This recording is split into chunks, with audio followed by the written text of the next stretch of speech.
Hey guys, tonight we're heading back in time, not just to one place, but across a web of cities, deserts, and snow-capped mountain passes. Imagine standing at the edge of a quiet Central Asian caravanserai. You hear the soft huff of camels in the moonlight, the jingle of metal charms tied to their harnesses, and the faint smell of spices riding the cold night air. You've joined the Silk Routes, but this isn't the loud, flashy history of empires and war horses. No, this is the soft power stuff. The whispered deal, the secret ingredient, the letter tucked into a merchant's sleeve, and right there in the middle of it all, the Sogdians. You may not know them yet, but by the end of this, you'll be convinced they practically ran the show with nothing but hospitality, good stories, and some really stylish robes. You're probably not surviving this trip, by the way. The altitude alone will knock you flat, not to mention the yak milk. But don't worry, you're just here to drift. So before you get comfortable, take a moment to like the video and subscribe, but only if you genuinely enjoy what I do here. And while you're at it, drop your location and local time in the comments. It's always fun seeing where and when you're tuning in from. Now dim the lights, maybe turn on a fan for that soft background hum, and let's ease into tonight's journey together. You trudge slowly behind a caravan winding across the cold flank of the Pamir Mountains. The stars overhead shimmer like someone spilled silver pins across silk. No one speaks. In the high altitude stillness, even words seem like too much weight. Instead, bells tinkle gently from camel necks, and the snow crunches under your boots in a sleepy rhythm. A man in a deep indigo robe glances back at you, eyes twinkling. He offers a dried apricot and a quiet smile, Sogdian hospitality in action. They're traders, yes, but also diplomats, translators, storytellers. They knew that power wasn't always loud. Sometimes it's just offering the right fruit at the right moment. The Silk Routes weren't a single road, more like braided threads. Northern paths skimmed the edge of the steppe. Southern ones danced across Persia and into India. The Sogdians didn't rule any of these territories, but they threaded themselves through all of them like the weft of the world's softest, most persuasive rug. And unlike the big players Rome, Han, China, the Kushan Empire, the Sogdians played nice. Mostly. No conquering, no big speeches. They showed up with something better knowledge of the road. They knew which wells were dry, which guards to bribe, which foods to avoid in early spring. That kind of info worth more than gold. Historians still argue whether the Silk Routes were really controlled by anyone. But it's clear without the Sogdians, the silk might have stayed put in China, and the spices might have never made it west of Samarkand. As you follow the caravan into a canyon chiseled from copper-red rock, you see something remarkable. A small fire glows in a protected alcove, and above it, a crude painting swirling horses' crescent moons, and long-bearded men holding scrolls. A Sogdian rest stop. Not a palace, but a place to recharge, reconnect, and trade more than just goods. This is where politics, poetry, and peppercorns mingled freely. There's a reason soft power is, well, soft. You barely notice it until you look back and realize how far it's carried you. You lay your blanket down near the fire. A Sogdian youth offers you a bowl of warm broth, barley dates, and something floral you can't place. You sip grateful. Tomorrow you'll ride again. But for now, under stars and stories, you rest. Welcome to the road. Morning comes slowly on the Silk Routes. You wake not to alarm clocks or roosters, but to the rustle of tent canvas and the soft snort of a camel shaking frost from its beard. The fire is just embers now, but someone, probably a teen no older than 15, is already warming a kettle over the coals. You catch the smell of fermented goat milk and dried apricot compote. Breakfast, apparently. You're not thrilled, but hey, it's nutritious. Probably. Across the camp, a group of Sogdian merchants are already laughing. Not loud or raucous, more like the sound of warm water bubbling in a kettle, steady, pleasant, easy. One of them waves you over, pulling out a small pouch from his robe. Inside raisins, walnuts, something sticky and sweet-smelling that might be fig paste. And without a hint of ceremony, you're a part of the group. This, you realize, is their real secret. Not just maps and multilingualism, though we'll get to those, but disarming charm. The kind that turns strangers into customers and customers into friends. They speak in a rhythmic blend of Sogdian, Persian, a little Chinese. When they don't know the word, they just mime it with gusto and keep the jokes flowing. Commerce with a side of comedy. Historians still argue whether Sogdian culture had an official diplomatic code, but if it did, you're guessing rule 101 was make them laugh before you make them sign anything. And here's the thing, it worked. These weren't folks pushing armies or laying siege. They were walking, joking, trading peace treaties disguised as nut baskets. By the 6th century, Sogdians were the de facto middlemen of Eurasia. Even the Tang dynasty recognized their value, granting them special privileges, homes, even court positions. You glance around. One man is slipping silver bangles into his sleeves, small enough to hide, valuable enough to trade in a pinch. Another is carefully brushing sand off a scroll case with a piece of embroidered cloth. These little details feel less like espionage and more like etiquette. Never let your ink freeze when whispers, noticing your stare. That's how messages die. You're not entirely sure he's joking. Later that morning, the caravan rolls into a dusty inn nestled between two sand-colored cliffs. It's more fortress than hostile thick walls. Heavy doors and dozens of small alcoves crammed with goods and gossip. You're shown to a mat, handed a cup of something hot and bitter, and just as you settle in, a pair of merchants begin performing a pantomimed argument about camel prices. You don't understand the words, but you get the message. Laughter breaks the tension. The angry merchant claps the other on the back, and everyone chuckles. Even the innkeeper, who hasn't smiled all morning, cracks a grin. The joke. It wasn't about camels. It was the negotiation itself. A little theater to soften the edges, diffuse suspicion, and build rapport before the actual deal even begins. You notice again how little these merchants rely on force. Everything about their operation is built on relationships.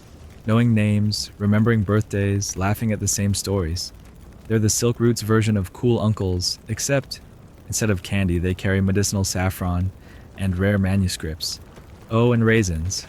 Always raisins. Someone tosses you a dried fig and tells you in Sogdian accented Greek, "Don't eat too many, or your dreams will get weird." You smile. Too late. You realize now that soft power doesn't have to be subtle. Sometimes it's just pleasant. Just enough to make you stay 5 minutes longer, spend 1 coin more, or trust a man with a beard and a joke to carry your silk halfway to Byzantium. As the sun dips behind the cliffs and the air cools, you settle back against a warm clay wall. You hear the merchant setting up for another night of trade scrolls. Unfurling spices being measured words, dancing across language barriers like acrobats on a tightrope. You won't understand most of it. That's okay. You're here for the quiet genius behind it all. And as you drift off, belly full of strange snacks and laughter still in your ears, you wonder, did these guys ever have a bad day? Or did they just laugh through it all, armed with a smile, a raisin, and a well-timed pun? By the next morning, the camels are repacked. The fire's out, and your legs are already regretting everything. The caravan winds forward again, this time into a wide salt plain that glitters like a spilled treasure chest under the sun. There's no shade, no sound, just the creak of carts and the swish of silk bundles brushing together. You think about asking for a break, but the Sogdians are already deep in discussion. You walk beside a man whose robes are striped in green and saffron, his turban dusted with a white film of road chalk. He carries nothing that looks important, yet you notice how every other merchant glances at him before speaking. Turns out he's not just a trader. He's a curator of culture, a rumor collector, a walking newspaper, and he's happy to share. As you march forward, you hear bits and pieces tales of a Persian princess who collects clocks gossip from a Chinese border town, about a giant peacock, even word of a Roman general who wears perfume to battle. Are any of these true? No idea. Do they travel faster than the camels? Absolutely. Sogdians didn't just move goods. They moved ideas, slippery, seductive little things like fashion trends, court scandals, recipes, and rumors. And they knew exactly how to package them. It's not what you trade your companion tells you with a wink, it's how many people repeat it at dinner. Historians still argue whether gossip counted as strategic influence. But when you realize how many kingdoms shape policy based on rumors from these roads, it's hard to dismiss. When one court believes another is low on salt or high on unrest, even a whisper can tilt power. And then there's the style. You enter a small town at the edge of a river. Immediately you notice the clothing. Turbans with little gold beads. Sleeves embroidered with symbols you don't recognize. Robes dyed with saffron indigo madder root. It's like a traveling fashion week, but without the smugness. A woman greets you at the town gate, her tunic stitched with geometric birds. She's not Sogdian, but she's wearing their colors. Turns out the style has traveled as far as the fabric. And that's the power you weren't expecting. A merchant doesn't need to conquer a city if the city starts dressing like him. One of the merchants calls this silent conquest. Another just shrugs and says, "It's the best revenge looking good in someone else's market." You think about modern brand influencers and realize they got nothing on 6th century Sogdians. No hashtags, no smartphones, just the quiet brilliance of showing up looking good, smelling like cinnamon, and handing someone a silk scarf with a story attached. In the town's central square, kids play a game involving carved nuts and a small leather ball. A vendor nearby is selling rings made from colored glass. You ask what they're for. The merchant grins. Trade, luck, maybe love. We don't always label things here. You sit near a group of weavers who are eating flatbread and sweet yogurt from clay bowls. They gesture for you to join, and as you dip your bread into honey, you listen. The conversation moves easily between prices and poems, business, and superstition. This is the part that textbooks often skip, that for all the goods that changed hands, what mattered most was the tone of the exchange. Respect, shared laughter, even flirtation. Silk may have funded empires, but Sogdian charisma held the routes together. One of the weavers leans over and says, "A smile weighs nothing but, it opens every gate." You nod, mouth full of honey and wonder. That night, as the caravan prepares to move again, someone starts humming an old Sogdian tune. It's barely more than a whisper, but soon others join in. A harmony across accents. The lyrics mean little to you, but the rhythm, steady, warm, half lullaby, follows you into sleep. You wake with a crick in your neck and the kind of dry mouth that only desert nights can offer. The sky is just beginning to blush pink when you spot a figure hunched beside the morning fire, scratching ink across parchment in slow, sweeping strokes. He's one of the scribes who joined your caravan 2 days ago, and he's already halfway through a letter that loops through 3 languages before it's done. Writing home, you ask, though your voice comes out more like a croak. The man chuckles softly and shakes his head. Writing everywhere. Turns out this isn't a personal letter, it's a relay. One message copied out in multiple versions, each tailored for a different audience. One for a Tang bureaucrat, one for a fellow merchant in Nishapur, one possibly for a friend working in the Byzantine court. Same core message, but layered with idioms and inside jokes only each recipient will understand. This is Sogdian brilliance in action.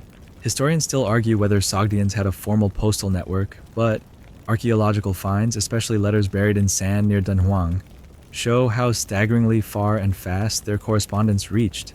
It wasn't just where they sent messages. It was how well they adapted the tone to suit local tastes. The scribe smiles at your amazement and hands you a scrap of parchment. It's just a practice page, but even that has a kind of quiet elegance. Swirls of Syriac beside firm, boxy Chinese. A slanted line of Sanskrit tucked between them like a ribbon. This isn't just writing, it's diplomacy in ink. And Sogdians weren't only fluent in language. They were fluent in language dynamics, knowing when to flatter, when to downplay, when to let silence say more than words. It's said a good Sogdian merchant could start a negotiation in Persian, make a joke in Sogdian, seal the deal in Greek, and write the receipt in Chinese, all without taking a breath. You remember the merchant from 2 nights ago, the one who sold sandalwood to a Buddhist monk, using no common words, just mime gestures and a sketch in the dirt? That moment makes more sense now. Fluency wasn't just about grammar, it was about empathy. Later that day, the caravan stops in a dusty town where paper is rumored to be cheaper. You expect rough bundles and bark pulp. What you get is smooth, creamy, and faintly scented, perfect for letters, contracts, maybe even poetry. At the paper shop, the owner, an older woman with a wrist tattooed in floral spirals, gives you a crash course in negotiation. You must praise the paper like it's a princess, she says. Then criticize the weather. Then ask for a discount. It works. You leave with a few sheets tucked carefully into your pouch, feeling like you've just acquired treasure. And maybe you have. On the silk routes, information is currency, and the ones who carry it safely are more powerful than kings. That evening, a Sogdian merchant offers to translate one of the old scrolls he carries. You agree, expecting dry records of trade. What he reads instead is a poem, half love letter, half market update.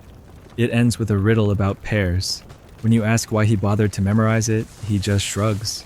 Sometimes the only thing that survives a war is a joke about fruit.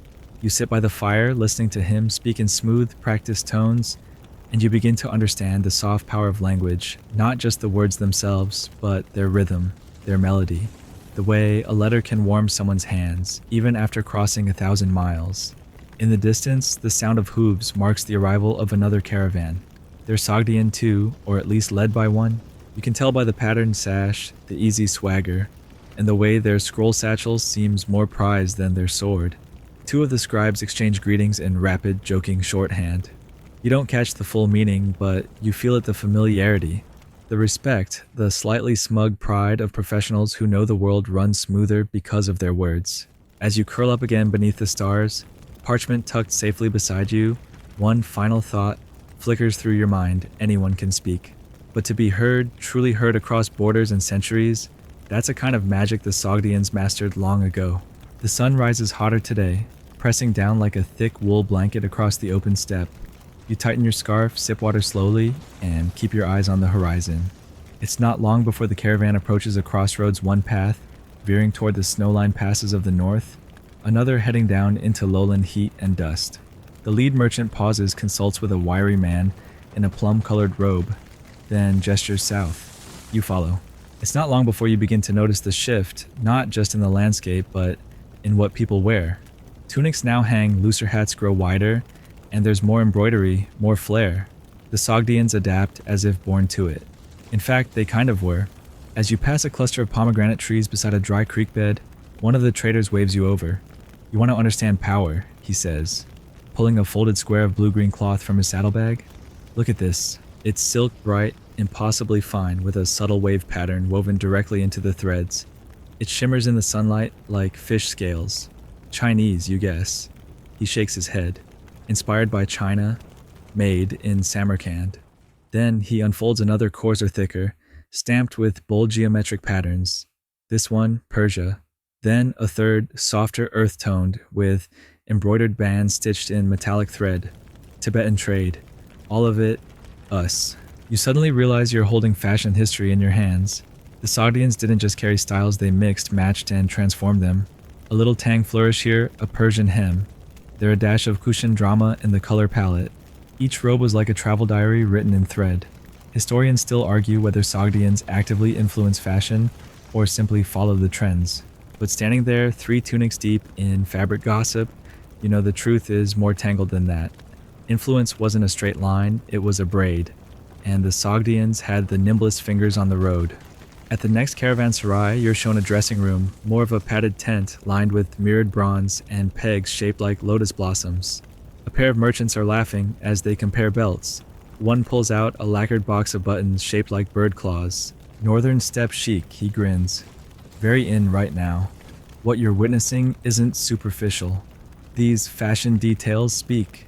In a world where language is a luxury, and scripts shift every few hundred miles, your hemline becomes your passport.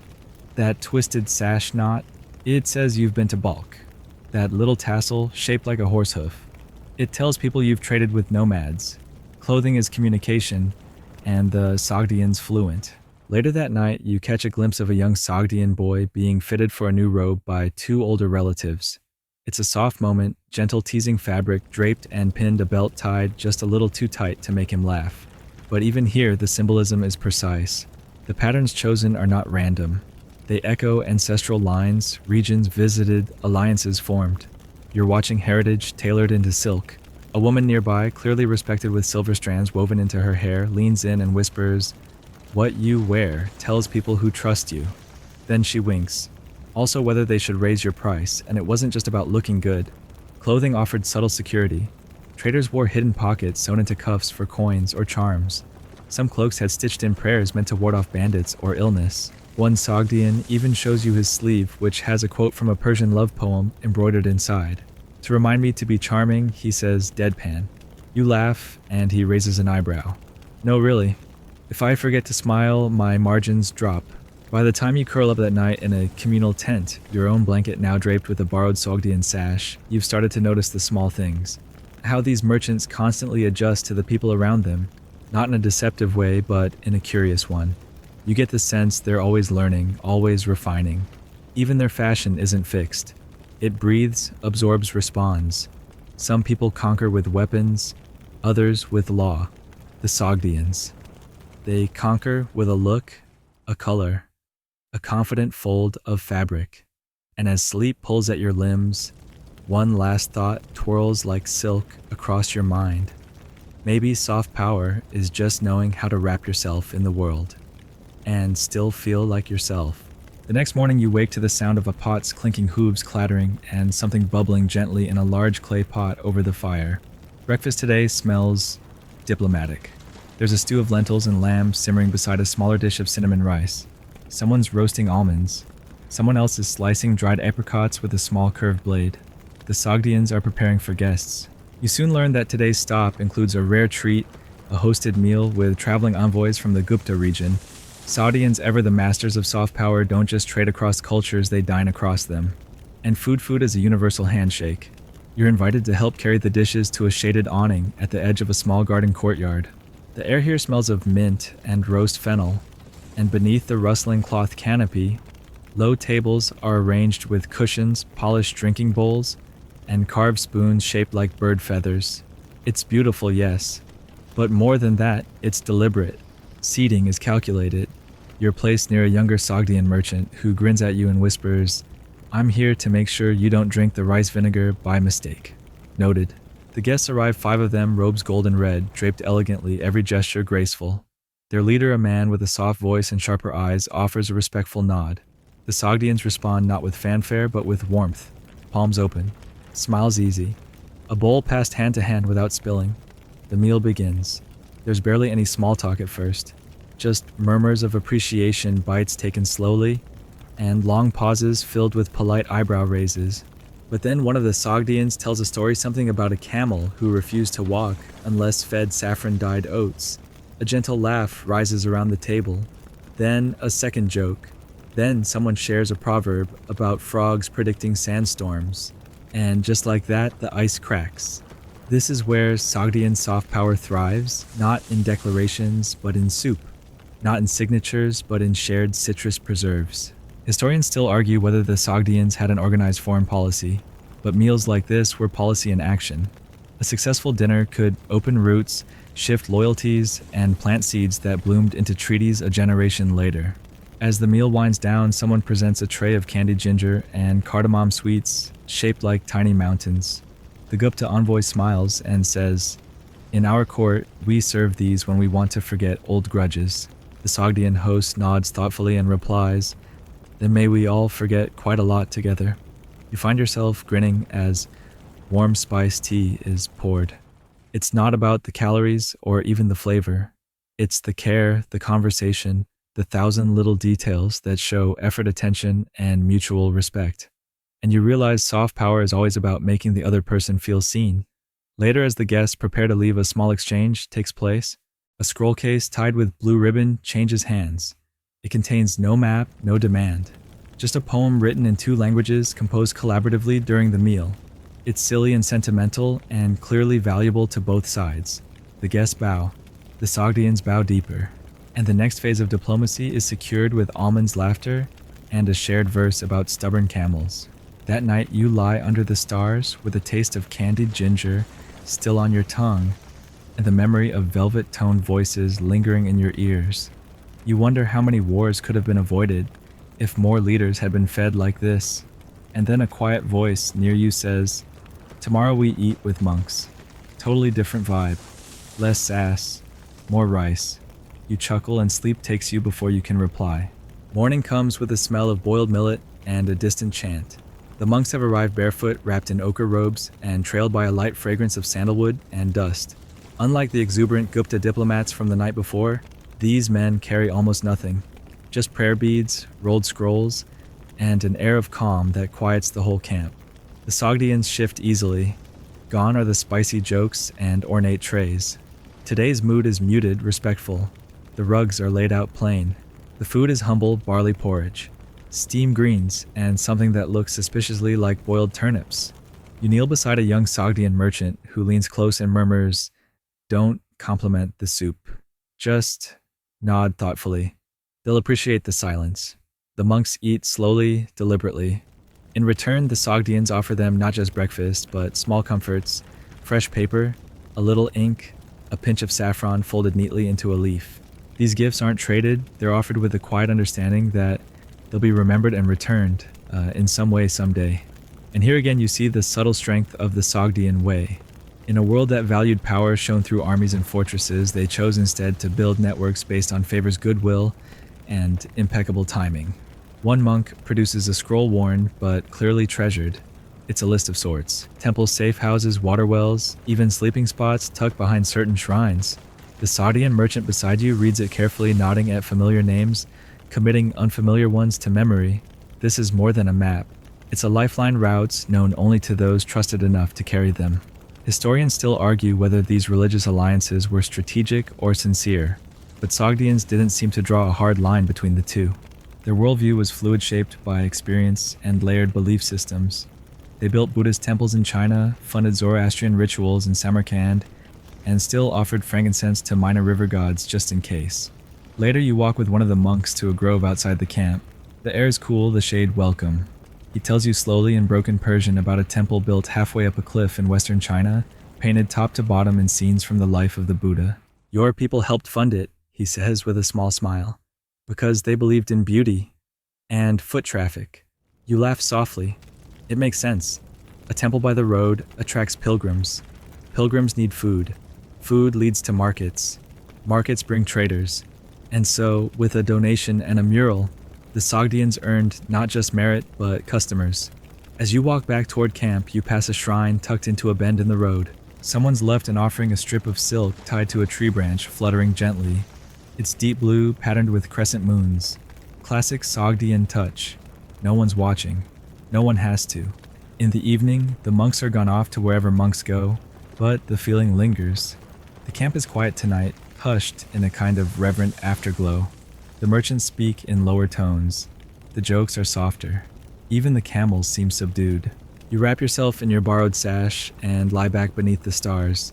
It's easy to believe in something sacred out here between sand and sky. You think about the silk ribbon on the tree and wonder who tied it. Was it a prayer, a deal, or just... Thanks soft power you realize isn't always about control. Sometimes it's just the ripple effect of kindness performed on schedule.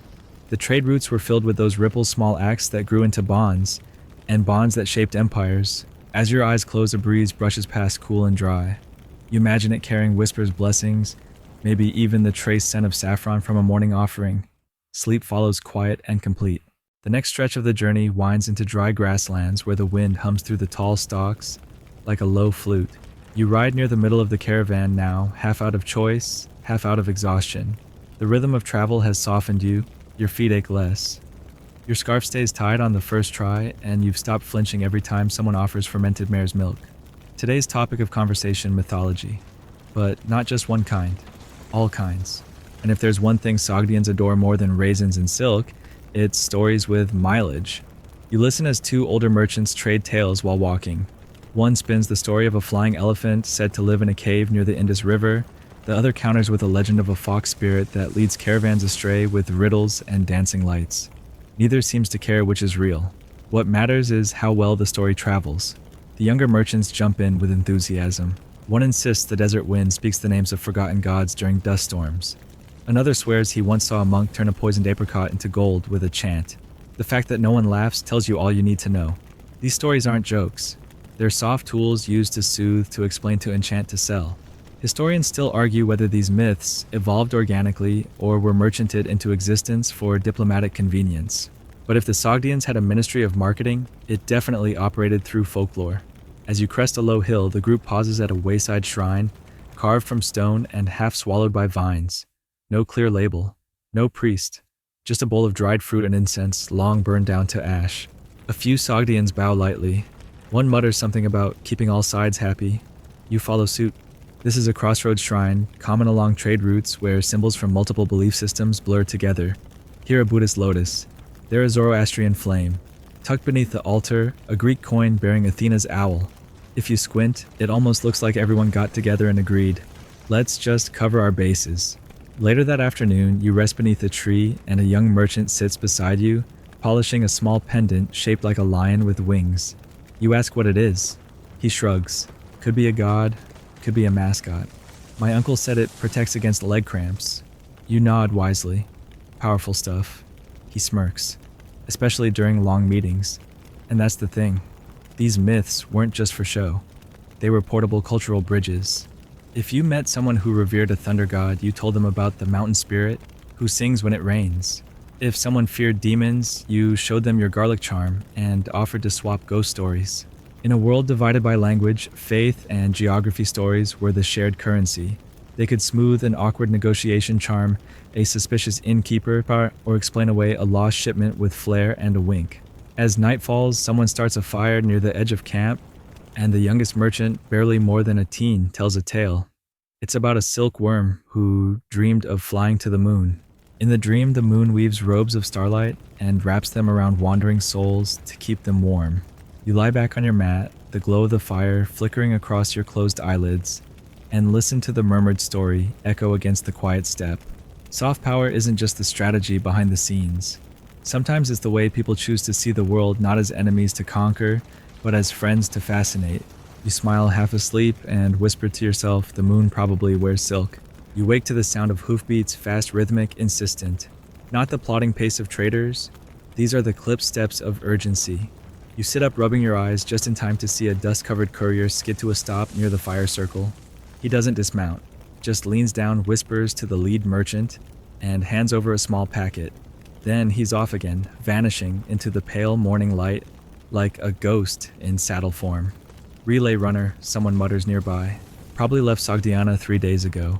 You blink, still trying to understand what just happened. That rider, he wasn't carrying goods. He was carrying news. Welcome to the Silk Route's Whisper Network. A tangle of couriers memorized passwords, hidden rest stops, and roadside legends that doubled as intel pipelines. Sogdians didn't just pass letters. They built a communications web long before the internet was even a twinkle in a scholar's eye. The merchant beside you unwraps the message. It's written in quick, angular Sogdian script. Short, direct. A price shift in Kashgar. A border delay in the Tarim Basin. A wedding between two merchant houses that might open a new inland route. Nothing dramatic, but everything vital. Historians still argue whether this constituted a formal postal service, but many now agree the Sogdians created something close to a decentralized information superhighway, run not by governments but by trust memory, and a really impressive number of brothers-in-law. You travel light that day, mostly listening as conversations ripple through the camp. Everyone has someone else to notify, a deal to delay, a bribe to prep. The road may be physical, but its real magic lies in what you know before you reach your next stop. By afternoon, the caravan reaches a watering station, little more than a well surrounded by flat stones, and the bleached remains of 3 cracked pottery jars. But there's a courier resting here too, chewing dried dates and grinning beneath a broad-brimmed hat. You sit beside him curious. He explains that most couriers carry no weapons, just fast horses and a head full of memorized messages. Paper slows you down, he says. Ink smudges. But a story, a number, a code word that rides with you. You ask how often they forget. He winks. Only once. Some of these runners are trained from youth, raised with maps instead of bedtime stories. Others are retired merchants still strong enough to ride now, trading speed for stories. All of them operate on a delicate net of trust. One bad link, one slip of the tongue, and a city might wait weeks for news that should have arrived yesterday. And yet, it works. Because soft power doesn't always mean playing nice. Sometimes it means building systems no one else sees until they need them, and realizing that what you don't say can be just as powerful. Later, as you watch another courier dash off into the twilight, you think about how many choices are being made right now because of words whispered over campfires and codes embedded in delivery patterns. Somewhere back along the route, a trader may be preparing extra cinnamon because of that one line in that one message. Somewhere else, a market might open early, expecting goods that will arrive a full day ahead of schedule. And none of it happens by accident. The stars appear slowly that night, faint at first, then stronger. You lie beside your traveling companions, head resting on your rolled sash, wondering how many messages are racing across the continent above your head right now, threading paths through mountain passes and border towns, ferrying rumors, prices, secrets, poetry. The sky itself seems to mirror it all, each star a node in some great celestial network, one you've been walking through without realizing. Sleep finds you mid-thought dreams spinning in loops of ink hoofbeats and starlight silk scrolls. By the next morning, your boots are dust-caked, your water flask is half empty, and your sense of time has completely dissolved. The world feels stitched together by dust and intention, like one long rug unrolling beneath your feet. That's when you arrive at the place the Sogdians call a silent hub, a small, unmarked village, in a crook of 2 ridgelines shaded by poplars, and so still you almost miss it. No signposts, no loud traders hawking saffron or soapstone, just low adobe buildings, quiet courtyards, and the faint sound of grinding grain. You wouldn't guess this sleepy place once moved more money than some courts, but your guide, a wiry Sogdian woman named Tamara, assures you this is one of the spots. Everything passes through here, she says, leading you to a shaded veranda. Everything except ego. She's not exaggerating. Turns out these tiny waypoints unnamed on most Imperial maps were crucial. Neutral ground. Easy to protect. Easy to overlook. And therefore ideal for doing the kind of trade that didn't need to be seen. One merchant lays out dyed threads from India beside a pile of date-stuffed pastries. Another displays small glass beads and carefully aged papyrus. And over in the corner, 3 people sit, playing a game that involves bone silence and aggressive eyebrow gestures. It's all extremely low-key, which is the point. Historians still argue whether these ghost towns function more as markets or intelligence stations.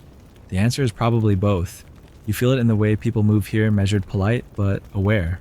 Like everything they do could be a signal. You're invited into a small home for tea. The walls are coated in clay, the ceiling woven with reeds, the cups mismatched. Your host doesn't ask what you want. He simply serves you fig-stewed bread and a bowl of chilled goat milk. Then he gestures toward the inner courtyard where 2 young boys are playing a game involving dry apricots and a single coin. That he says is negotiation training. You smile. Of course it is. Later you stroll through a grove of apricot trees behind the village. Tamara walks beside you, explaining how a single village like this might handle thousands of silks in a year. None of it officially recorded, but all of it known. Prices adjusted quietly. Routes whispered from porch to porch. Traders choosing this unmarked dot over a city because here no one's keeping score. At least not publicly. You pause at a small shrine tucked between 2 tree trunks, its altar made of sun-bleached stones. Someone has laid out an offering, a tiny bundle of saffron tied with red thread. No name, no sign, just a quiet acknowledgement. Tamara lights a bit of incense and waves it in a slow circle, muttering something about keeping the road gentle. You ask if she believes it. She shrugs. The road believes in me. That's enough. It strikes you that belief, be it in God systems or good trade, is part of what keeps this whole thing turning. The soft power of mutual faith, not necessarily religious, just relational.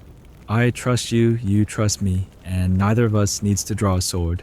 That night the village hosts a meal, no fanfare, just shared flatbread grilled onions, and a stew that smells like roasted cumin and forgotten empires. You eat slowly, seated beside a traveling potter who claims he once sold a bowl to a cushion prince. He used it for olives, he says. Big ones. No pits. Someone plays a reed flute nearby. Children pass around dried figs dipped in honey. A man tells a joke in broken Greek about a merchant, a donkey, and a very aggressive goose. You don't quite get it. Everyone laughs anyway. As the stars emerge again over the poplars, you realize this place has no temples, no battlements, no towers. Just people listening, trading, remembering. The Sogdians didn't need cities. They needed relationships, and they built them in quiet places like this, far from the noise of empires. You fall asleep under a roof of woven reeds, the breeze filtering through like whispered laughter, wondering how many great decisions were made here over soup under apricot trees, without anyone raising their voice. You leave the silent hub the next morning with a surprising sense of homesickness for a place that never introduced itself, never asked for a name, and never offered a map. But that's the magic of the Sogdian road. Even the quietest corners leave something echoing in you. By midday, the caravan reaches a much livelier place, a trade point known locally as the Bowl. It's not a bowl in the ceramic sense, though you do see plenty of those. It's a shallow valley that catches every breeze, every rumor, and every merchant on their way somewhere else. And today, the breeze smells like rose oil and maybe sea salt. You follow your nose to a shaded stall where a Sogdian woman in a beaded headscarf offers a tray of tiny glass bottles. Perfumes. She lifts one with practiced fingers and lets you sniff spicy, sharp, and somehow familiar. From Tyre, she says. Or maybe Alexandria. Hard to tell once it gets here. Then she hands you another. This one is light floral and a little bitter. Persian wild almond and jasmine. Careful, it lingers. You laugh, and she nods knowingly. Scent, she says, sells mood before words do. And it's true. You spend the afternoon wandering among scent sellers, spice vendors, and even a trader hawking odorous ink, the kind monks used to write prayers that smelled faintly like frankincense. Everything smells like it has an agenda. Historians still argue whether the Sogdians invented arrow marketing, but there's little doubt they perfected it. In a world without TikTok ads or neon signs, your nose did the convincing. 1 sniff and you remembered the merchant. 2 and you trusted them. But it's not just perfume pulling the strings. In a nearby stall, a man unrolls a bundle of ancient scrolls and invites you to touch, not read his wares. Feel that, he says. Papyrus from Egypt, silk blend parchment from China, palm leaf script from Lanka. Each texture tells a story. A document's weight, its smell, even the slight rustle it makes when rolled, all part of its message. A Sogdian letter wasn't just information, it was an experience. You ask how many scrolls he's sold. He laughs. More than I've read. Later that day, the caravan's leader calls you over to witness a formal deal being written. It's not an epic proclamation. Just a trade record weight of cinnamon, expected arrival, 2 backup plans in case of weather or bandits. But the language is careful, polished, almost poetic. You learn that Sogdians often wrote contracts like letters friendly, respectful, sometimes even with compliments at the start. Soft parchment, someone says beside you, makes for soft endings. Even the way they sealed documents had flair. Instead of simple wax stamps, some contracts used pressed petals, tied silk threads, or even perfume string. One letter from a merchant to his wife was folded with a tiny cinnamon stick. For memory, it read, "No signature needed." As twilight settles, you're drawn toward a small fire where a group of traders are telling tall tales. One man claims he once carried a message so secret the ink only appeared when warmed by camel breath. Another swears he received a warning written on silk, rolled inside a fig and delivered by a parrot. "Bird bit me," he says, showing a scar. Still worth it. You laugh until your sides hurt, but even the most absurd story holds a grain of truth. Because on the silk routes, the line between fiction and function was often scented. That night, your pillow is a folded sash that still carries a whiff of rose and almond. You close your eyes with a head full of scroll spices and half-true tales. Somewhere nearby, a reed flute plays. Someone murmurs a message into the coals of the fire, hoping the wind will carry it. And maybe it will. You wake to the smell of smoke and dough and the sound of someone softly humming near the fire. A woman sits alone, shaping bread into small discs and tucking little dried cherries into the center of each one. Her robe is striped with crimson and ash gray, the colors faded but still elegant. She glances up and nods at you, not as a stranger, but as someone who's been expected. This is Miriam. She's not a merchant, not officially. She doesn't ride with the caravan, and she doesn't keep ledgers. But she knows who owes what to whom, where the saffron came from, and which trader was lying about his peppercorns last week. She's a Sogdian merchant's wife, and that means she knows everything. You sit beside her as she continues her work. She doesn't stop kneading as she talks, but her words cut cleanly through the morning air. "People think we stay home," she says, "but the routes pass through our kitchens," and it's true. Behind nearly every successful Sogdian trade network was a web of wives, sisters, mothers, daughters, organizing shipments, balancing accounts, coordinating marriages that doubled as business deals. They weren't background players. They were the backstage directors. Historians still argue how official their roles were, but records and personal letters hint at the truth. The women of the Silk Routes ran households like trading posts and sometimes better, especially Sogdian women who were unusually visible in public life and who often handled property-owned businesses and managed caravanserais in their husband's absence. You watch as Miriam wraps the bread in linen and places it into a woven basket lined with cedar bark. This batch, she says, is for a Chinese scholar passing through. He pays in ink. She shrugs. Fair trade. As the day unfolds, you begin to notice the subtle architecture of the caravan's relationships, much of it scaffolded by women. A Sogdian girl no older than 12 translates a tricky conversation between 2 spice sellers. An older woman settles a dispute over cumin weight with a glance and a raised eyebrow. No shouting, no sword waving, just authority worn like silk. Miriam later introduces you to her cousin Parvene, who runs a loom in a nearby town. She doesn't look like a tycoon, but her fingers move like someone who knows how to weave alliances. Every robe we sell has 3 customers, she says. The one who wears it, the one who envies it, and the one who copies it. She hands you a scarf, sky blue, embroidered with tiny green fish, and explains is modeled after a river she saw once near the Oxus. Fashion is memory, she adds, especially for those of us who don't travel. It hits you, then, while the men carry goods, the women often carry meaning. They tell stories through stitches, manage tension over meals, and build empires from behind curtained doorways. Later you join Mariam and Parvene in a shaded courtyard where the older women of the camp have gathered. One is repairing a saddlebag. Another is combing out silk threads while singing a lullaby that turns into a trade jingle halfway through. It's both domestic and sharp, warm, and strategic. Someone mentions a bride being married off in Merv next season. The conversation isn't romantic, it's logistical. Dowries trade contacts, border rumors, shipping lanes. This wedding isn't a love story. It's a network expansion. You sit, quietly awed. When the stars return, Mariam gives you a final piece of bread, this one still warm, and says, "You've been watching the road, but don't forget who sets the table." That's where the real choices are made. You nod, mouth too full to reply as the night folds in around the camp. Soft power wears many faces. Sometimes it's a silk-robed diplomat, sometimes it's a boy with a scroll, and sometimes it's a woman baking cherry bread with a knife hidden in her sleeve, and a trade map memorized in her head. By now your senses have adjusted to the road. You can smell water before you see it, tell the time by the shadows of saddlebags, and predict whether someone's about to trade argue or propose marriage based on the way they arrange their scarf. Today the caravan takes a slight detour, a narrow mountain pass that leads not to another market, but to a place of stillness. A shrine complex shared by multiple faiths. You might expect tension, competition, theology shouted through incense. But what you find is a place of quiet cooperation. The Sogdians call it the waypoint of many gods. Built into a cliff face, the complex weaves together architectural influences from at least 5 cultures. Buddhist frescoes cover one wall, golden Zoroastrian flames flicker in another alcove, and small niches house figurines that may be Hindu Hellenistic or both. You even spot a carving of a winged lion beneath a painted dome that feels oddly Roman. It's a museum of belief, except here everything's still in use. No guards, no gate, just travelers removing their sandals and lighting candles, some with prayer, some with habit. A merchant beside you leans close and says, "We don't argue about gods. We leave gifts for all of them and see who answers."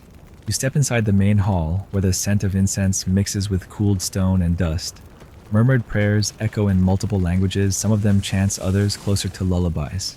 You sit, not out of obligation, but out of instinct. The place feels like it's been waiting for you. A Sogdian monk, yes, they exist, passes by in a patched orange robe. He carries a tray of rosewater and murmurs a blessing in a dialect you don't recognize. Someone accepts, someone declines. No one minds either way. Historians still argue whether these blended shrines were practical inventions or expressions of true interfaith respect, but the Sogdians never seem bothered by the distinction. For them, belief was a landscape to travel and not a territory to defend. Later outside, you join a small group gathered around a stone basin, collecting trickling spring water. An old woman tells a story of a merchant who dreamt of all the gods playing a board game. They weren't fighting, just waiting for their turn. You don't know if it's a parable or something she actually dreamt, but it stays with you. As the sun begins to fall, golden light floods the path back to camp. You pass offerings tucked into wall crevices, coins, apricot pits, snippets of woven cloth. You add one of your own, a scrap of paper with a phrase you've heard Sogdians whisper before crossing mountain passes. Let it be quiet and let it be kind. That evening, the caravan is different, calmer. People speak in softer tones, share their food without prompting. Someone reads aloud from a Sogdian prayer scroll that sounds like a poem disguised as a trade ledger. You're not sure what it means, but it's lovely, and everyone seems to breathe easier when it's done. You fall asleep staring up at a moon so bright it casts shadows. The shrine's presence still lingers like the trace of incense in your clothes, and you think maybe soft power isn't just the art of influencing others. Maybe it's also the strength to allow space, to not know all the answers, to walk alongside someone else's truth without stepping on it. As you drift into sleep, that merchant's joke repeats in your head. We leave gifts for all the gods and see who answers. Tonight, none of them need to. The silence is blessing enough. The next day, the wind shifts. Not just the breeze, but something in the mood of the caravan.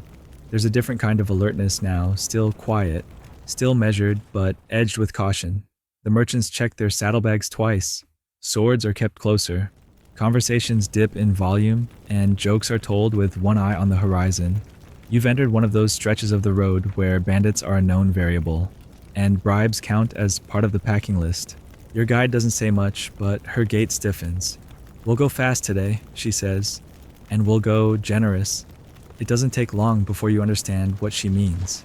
At the narrow bend of a rocky pass, the caravan slows to a halt. Ahead, 3 men stand waiting. They're dressed like shepherds, but no one's buying that. One carries a curved blade loosely at his side, Another holds a staff with a dangling charm shaped like a lion's paw, not exactly standard herding gear. A tense moment stretches. Then the caravan leader, Tamar's older brother Jamshid, rides forward. He smiles, lifts a bundle wrapped in soft blue silk, and tosses it gently to the men. Inside dried fruits, a strip of velvet, 2 sealed flasks of date liquor. One of the men sniffs, the flask tastes, nods. A slow smile, a quiet exchange of hand gestures, and just like that, the path clears. No raised voices, no drawn blades. Just soft power at its most practical bribe, as courtesy payment, as tradition, generosity as preemptive peacekeeping. Historians still argue whether the Sogdians maintained private protection networks or simply mastered the art of not getting robbed. Either way, they knew this, it's cheaper to charm than to chase. As you pass the shepherds, one of them winks and says in passable Sogdian, "Next time, bring figs." You wave back, suddenly grateful for every sweet thing in your pack.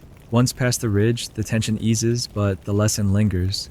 The Sogdians didn't just understand diplomacy between kingdoms, they understood diplomacy between realities, between taxes and tolls, between ideals and what the road actually demanded. Later, as the caravan rests under a natural stone arch, Jamshid explains his philosophy. It's not weakness to bend, he says, pouring tea into a shared bowl. It's knowledge of which winds to lean into. And sometimes, you lean with steel.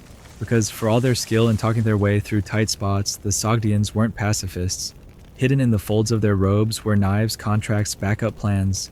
Under the politeness, they knew the value of muscle and when to hire it. That night, a pair of new guards joins the caravan. Their armor is plain, their expressions unreadable. One sharp-eyed woman carries a blade curved like a question mark. Another hums softly while fletching arrows from vulture feathers. No one introduces them formally. They're not here to chat. They're here because sometimes soft power works better when you back it with the polite possibility of consequences. Still, the energy of the caravan remains gentle. Even the guards relax after dinner. One of them plays a stringed instrument that sounds like a conversation between raindrops. Another fixes a broken sandal strap for a little boy who lost his footing. This isn't force in the imperial sense. It's presence. A reminder that kindness is stronger when you can afford not to be kind, and choose it anyway. As you curl up beside the fire, you think back to the roadblock. How fast things could have gone wrong. How elegantly they didn't. How many times across centuries this very strategy must have kept the silk roots from falling apart at the seams. It's not flashy. No monuments were built to honor it. No songs written. But every quiet deal, every well-timed gift, every prevented conflict, that's the real backbone of history. Soft power isn't softness. It's control with manners. It's knowing when a well-dried fig can save more lives than any sword. And as you drift asleep, the stars feel just a little closer, like they too prefer a world where peace is a well-packed pouch of fruit and a good exit strategy. The next morning, you find yourself trailing behind a young Sogdian named Ardashir, who's been traveling a few days ahead of the caravan. He's slim, confident, and always somehow cleaner than the rest of you. Today, he's on a mission, delivering bolts of silk to a border outpost nestled between 2 low hills. The outpost isn't impressive, more of a wide platform with guards' crates and shade cloth flapping in the wind. But the moment you arrive, the atmosphere sharpens.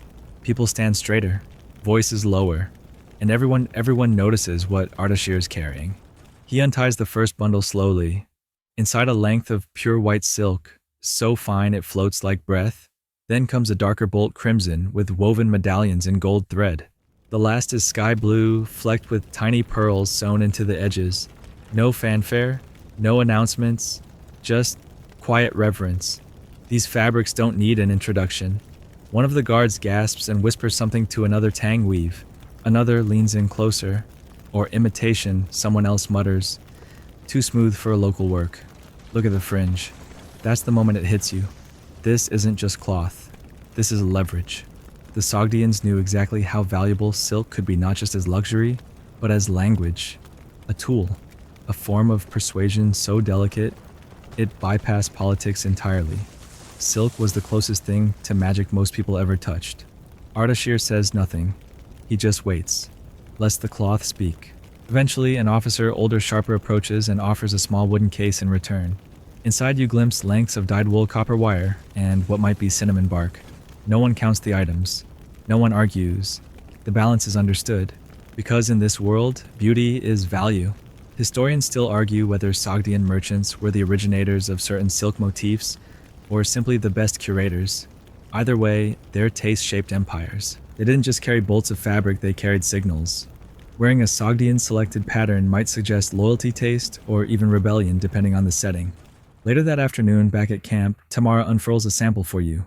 It's small, just enough to wrap a wrist, but woven with astonishing care. The colors shift with the light.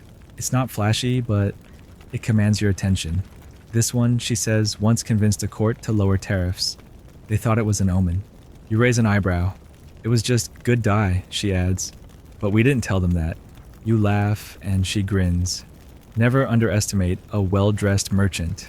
As dusk falls, a storyteller begins a tale around the fire about a robe so beautiful it made a warlord lay down his arms. Some believe it, some don't. Doesn't matter. The lesson's the same: beauty persuades.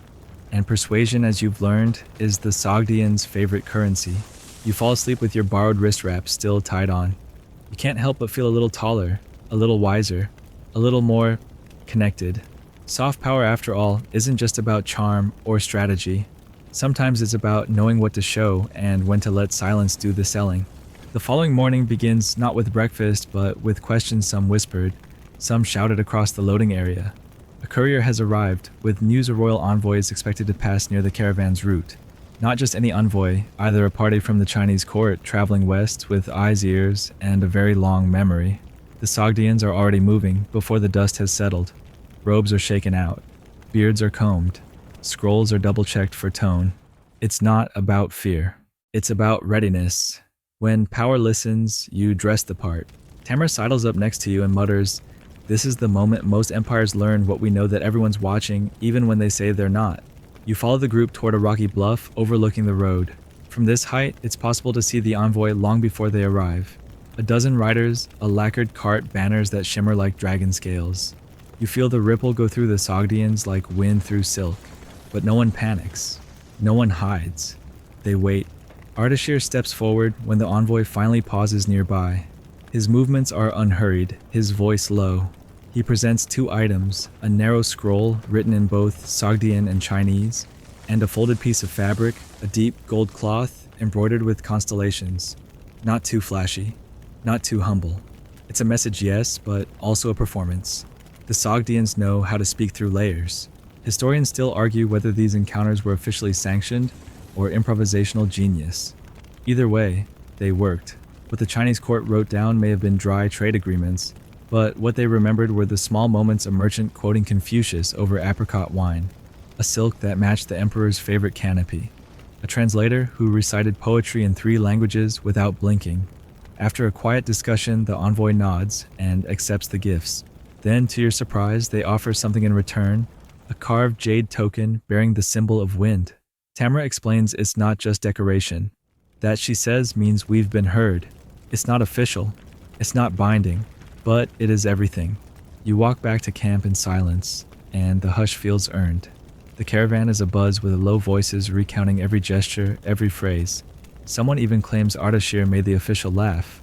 No one can confirm. Everyone wants to believe.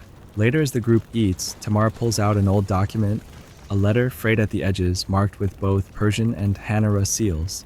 It outlines a past agreement. Nothing explosive, just mutual benefits. Favor in exchange for presence. This, she says, tapping the faded parchment, is why we trade with our ears open, and why the softest power often rests not in armies, but in listeners. At twilight, Jamshid tells a story, quiet, slow, almost a lullaby, about a Sogdian boy who once saved a king's life by simply speaking up at the right moment. No heroics, no sword, just the right sentence at the right time. Empires, he says, rise on what they hear and fall on what they ignore. You think about the envoy, about the jade token, about how this road winding between cities and empires is also a conversation that never stops. As you lie down, the wind picks up, gentle but insistent.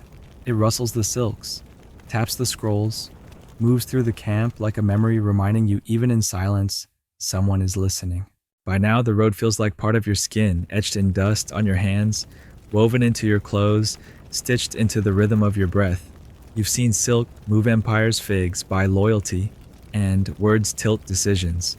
But today, the path takes a turn toward silence. The caravan rounds a dry bluff and comes to a slow halt. Before you, sprawled across the plain like a broken necklace, lies a ghost town. Once a vibrant Sogdian stop, now just bones of clay buildings, sagging walls, and doorways that open into wind. No one speaks at first. The camels snort. A bit of leather creaks. You walk forward, the crunch of your boots, the only sound. This was Rakat, Tamara says quietly, famous for almonds and poetry. The wells dried up. Then the politics did. There's no tragedy in her voice, just respect. You pass an abandoned caravanserai, its arches still proud though hollowed. Painted patterns flake from the walls, reds and blues that once dazzled, now faded to soft whispers of pigment. A bit of calligraphy clings to a lintel above the entrance. You ask what it says. She tilts her head. Something like, "May those who trade here also trust here." Nice, right? You nod. A few of the merchants dismount and explore. One finds a chipped incense burner shaped like a sleeping lion. Another discovers a sealed jar of something. It smells like vinegar and apricot. A few soft laughs. Even in ruins, the road still yields treasure. Historians still argue why places like Rakat fell. Some say climate, others economics, others politics too tangled to untie. But Sogdians remember them not for how they ended, but for what they enabled. Tamara leads you to a half-collapsed house. Inside, sunlight filters through a crack in the roof, painting a patch of the floor gold. On the wall, a mural partially preserved of a caravan under a crescent moon, a city glowing in the distance, and a single figure holding out a scroll. The signature is faded, but someone's drawn a tiny almond tree in the corner. A calling card. She sighs. It's like a memory pretending to be a building. You sit in the shadow of the wall and think about how much of the Sogdian world existed in flux. Not permanence, but repetition. Not immortality, but the soft strength of being remembered. As the group regathers and begins to move on, someone places a fresh date in the center of the mural room. No reason, just a gesture, a small act of continuity. On the trail again, the conversation is slow, reflective. People tell stories about places that are gone, villages swallowed by sand markets where kids used to trade jokes like currency border stations, where even the guards would sing. One merchant recalls a well that gave water with a taste of rose petals. Another swears he once met a parrot that spoke in 5 languages. You believe all of it, or at least you want to. That evening camp is set near a quiet river. Not grand, just steady. The kind of place that doesn't show up on maps, but carries more trade than kings ever see. As you settle by the fire, Tamara sits beside you and says, "Most of what we built vanished." You look at her unsure. She smiles. But the style stayed. The stories stayed. The ease stayed. And maybe that's better. You watch as the last light fades from the sky, replaced by a velvet dome of stars. The wind rustles the grass. Someone hums an old tune about apricots and impossible roads. And you realize soft power doesn't need monuments. It needs memory. The final morning arrives, wrapped in birdsong and dew, so gentle it almost feels like the road itself wants to let you go softly. The caravan stirs slowly without urgency. There's no final destination today, just a meandering descent toward the edges of Samarkand, where trade fades into routine and stories rest a while before setting out again. You find yourself walking beside Tamara. She doesn't say much, just sips tea from a wooden cup and hums a Sogdian tune you've heard before, something that sounds like walking and remembering at the same time. As the sun climbs higher, the road begins to widen, and the dusty trail is gradually replaced by more signs of civilization. Cultivated fields, irrigation ditches, farm boys with muddy trousers and eyes full of questions. A cluster of plum trees heavy with fruit. The kind of landscape that hums with quiet history, thick and calm. Eventually you crest a hill and see Samarkand below, spread like a sun-warm quilt of domes, gardens, and blue tiles that flash like mirrors in the light. It doesn't shout like other cities. It invites. A Sogdian city to the bone, not built for grandeur, but for meeting. The caravan pauses and the group begins to peel off one by one. Some head home. Others head to the markets. A few plan new routes before the dust of this one even settles. You feel the loosening of the rope that has bound you all together, not breaking, just untying with care. Tamara stops near a fig tree at the edge of the city. She sits beneath it and pats the ground beside her. You join. People always ask what we left behind, she says, plucking a fig and handing it to you. But they never ask what we left inside other places. That's the real power. You taste the fig. It's sweet grounding. You close your eyes and feel the hum of 1,000 conversations, 1,000 trades all threaded invisibly across time. She points toward a modest dome near the city wall. See that roof. The curves. My grandmother argued for that design. Quietest place in the quarter, even in the wind. And that's the legacy the Sogdians built, not temples of conquest or stone towers with banners, but curves that reduce echo, textiles that whisper instead of shout, stories that keep traveling even when the storyteller stays behind. Historians still debate what happened to the Sogdians, whether they were absorbed, dissolved, scattered. But looking at Tamara at the fig tree at the blue curve of the roofline her grandmother shaped, that's the wrong question. The better one is, how many lives did they touch? How many minds did they change without ever raising their voice? You sit in silence for a while, the fig resting in your hand, the breeze curling around your shoulders like a borrowed scarf. The caravan has moved on, but its rhythm lingers in your bones. As the sun dips lower, Tamara stands. You'll go your own way now, she says. But remember how to listen. That's how we lasted. You nod. She smiles once more and walks toward the city gates, disappearing among shadows and tiled walls. You remain under the fig tree, the scent of spices, parchment, and wind braided into your clothes. The silk roots may twist and vanish, but their power is still here alive, in every quiet influence, every thoughtful exchange, every act of soft strength. You close your eyes and listen. Now that we've reached the end of our journey, let's slow everything down. Let your breathing settle into a rhythm that feels a little softer, a little deeper. You've walked far, seen much, and carried stories across deserts, mountains, and cities that hum with memory. There's nothing left to chase, no camels to catch, no scrolls to deliver, just you here at the edge of quiet. The wind still rustles faintly like it remembers everything you've heard. And maybe it's whispering back. Let that sound guide you as you drift further from the waking world. Imagine the cool shade beneath the fig tree, the scent of old silk and sweet spice, the flicker of a campfire you don't need to tend. Let it all settle around you like a soft woven blanket. You are safe, you are still, and the road will wait. Sleep well, traveler. The story's here when you return.